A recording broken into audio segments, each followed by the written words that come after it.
is the drive home with Zac and TT for the Millwall drive home. Driving home from the Priestfield Stadium. It's probably got some sponsors' name, but I'm not going to go into that. We're finished. Gillingham 0. Millwall 0. Start of the 24-25 season. Unbelievable. To be fair, 25. Hang on, is this going to be 130 year, 140 year celebration this year? Wow. Madness, absolutely madness. It's good to have you back. We've missed it. We didn't do any season review videos. To be fair, there's not that many people that enjoy watching that. If you were one of the people that would have enjoyed it, we do apologise. But we're back. I don't know if I'm missing. I said before the game I would have taken a Millwall defeat and an England win tomorrow. To be fair, considering how important it is. Today there was nothing riding on it. It was just a chance for Harris to put two teams out effectively. We had a team in the first half, team in the second half. And we'll go through it, break down who our favourite players were, and also, the key highlights of the game as good as we can remember. We're obviously just driving down the A2 now, which is, to be fair, and now it's basically the same distance from our house as Millwall, so we'll take this as an away day, considering the journey that we're going to have to do this year in the Championship is still a very much a Northern League. But we're looking forward to it, and we'll hopefully take you along the ride with us. If you don't mind, get yourself subscribed. If you're not subscribed, you probably already are at this stage, and drop a like on the video if you don't mind. That would be much appreciated. We started today. Hang on, before I go any further, John from Burnham, the missus said that you, through your missus, wanted to say hello. So a big shout out to you. Come and say hello next time that you see me on the train. Yeah, we started off with the new fella in goal. Three new signings, only one of them available today for selection, and that was the goalkeeper Jensen. Obviously, we're desperately in need of a goalkeeper after the absolutely tragic and horrendous news of Matthias Sarkic passing away at the just after the end of last season.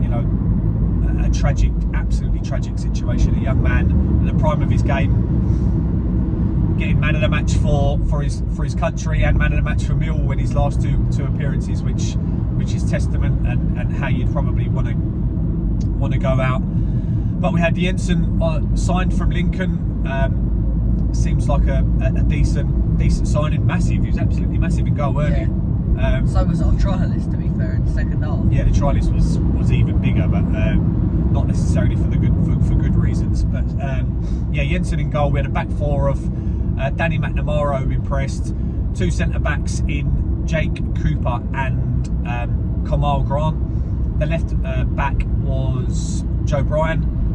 Centre midfield, it was George Honeyman and George Saville.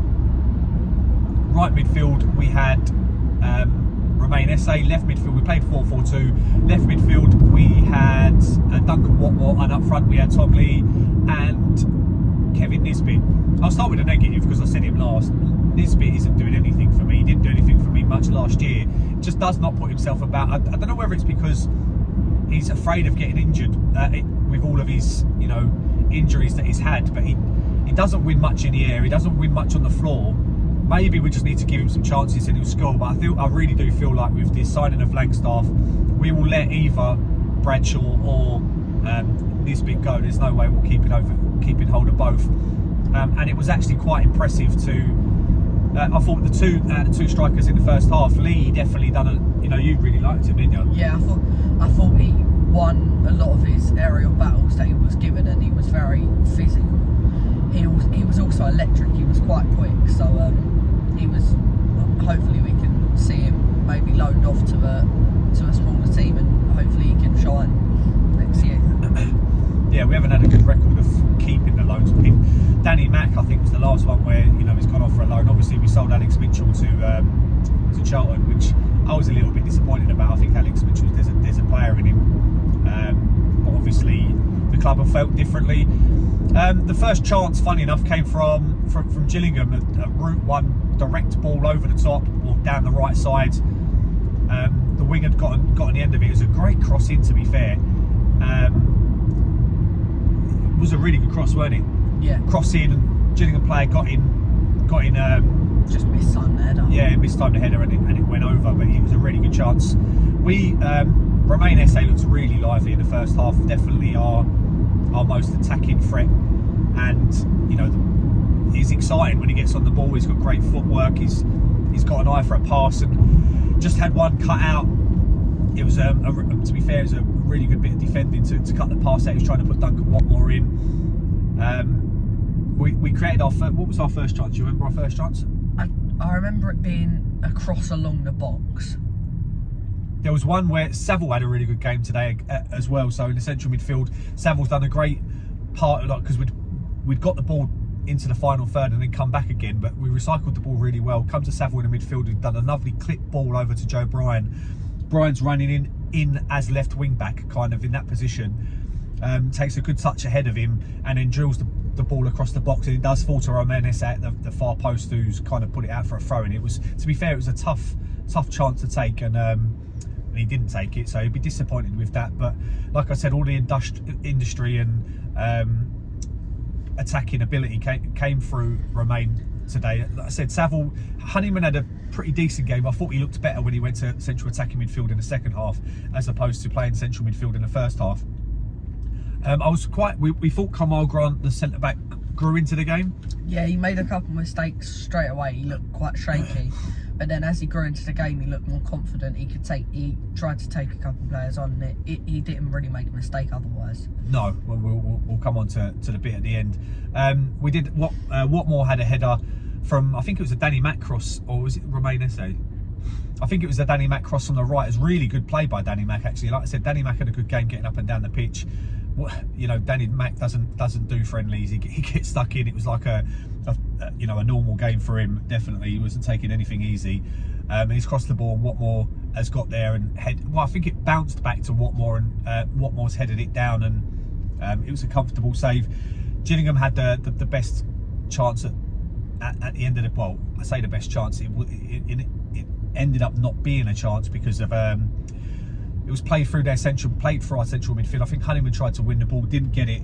The ball through our two centre backs between Cooper and Grant, and Grant's taken one for the team. To be fair, in a league match or a cup match, he's walking off afterwards because he's the last man. He pulls the Gillingham player down right on the edge of the box. It was, a very much a professional foul and needed in the situation. And the free kick was it? To be fair, the free kick wasn't bad. It looked like Jensen had it covered. Jensen, you didn't see much in terms of saving today. I don't think he even had to make a save, but distribution wise he looked pretty decent. Obviously, pretty comfortable. He's going to have to do a lot more. I wasn't overly impressed with the 4-4-2 formation. I thought we got overrun in midfield too much in the first half. Saville having to do a lot of the work.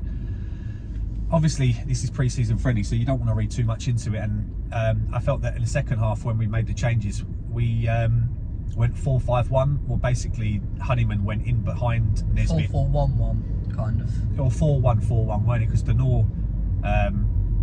North sat deeper. So yeah, we had three players in that central midfield. We had the trialist in goal, like I said, an absolute unit. Right back was Ryan Leonard. Two centre backs were Murray Wallace and Wes Harding. The left back was Malachi, who I thought we both thought he had a really good game. Central midfield was Alfie Penny, who I thought had a very good game as well, alongside Denor and George Honeyman. Left wing was Aidan Mamaku, and in the second half, he was electric. Yeah, he was really good, really exciting to watch. Creates the bit. I'll come to his chance in a minute. And then on the right side, Romain started it, but then we had a couple of young lads who their names absolutely escaped me. Yeah, same with me. I think they had wrong numbers in the programme as well, which didn't help. But yeah, second half, I think we were the better team. Gillingham looked more dangerous. They had a few corners that, free headers that would have been worrying if it was an actual league game to give away those chances. And that's the one thing, against Gillingham giving away chances, they're not necessarily going to punish you, but you do that in the Championship and you're going to find yourself most of the time you get punished. Yeah, you can't afford to be making the mistakes that we did defensively. Like I said, saying that, Malachi looked really composed as the left back. Alfie Penny, I felt constantly calling for the ball. A very Billy Mitchell-esque performance from Alfie Penny, I thought. Trying to get on the ball, comfortable dribbling on it, and his passing accuracy was pretty decent as well. The chance was the best chance of the half for us was a ball that missed out Honeyman. It looked like it was going to Honeyman, but Honeyman missed it. Went through to Amaku, who came in, it looked like he was going to have a shot, done a dummy shot, cutting even further to give himself an even better option, shot at goal, and he kind of drills it into the underside of the bar. He should really score from the position it was in. Hits the underside of the bar and goes out. What other ones did we create in that? Idemo had a nice shot along the face of the goal that the keeper saved well. Yeah. Well, there wasn't too many chances in the game, to be fair. It was a pretty boring game. Pretty boring game. Like I said, it was more of a fitness run out for the players before they head off to Spain. Ironically, we will be in Spain at the same time, but we're about 5.5 hours up the coast. So how we're going to make it, I have no idea. We might try.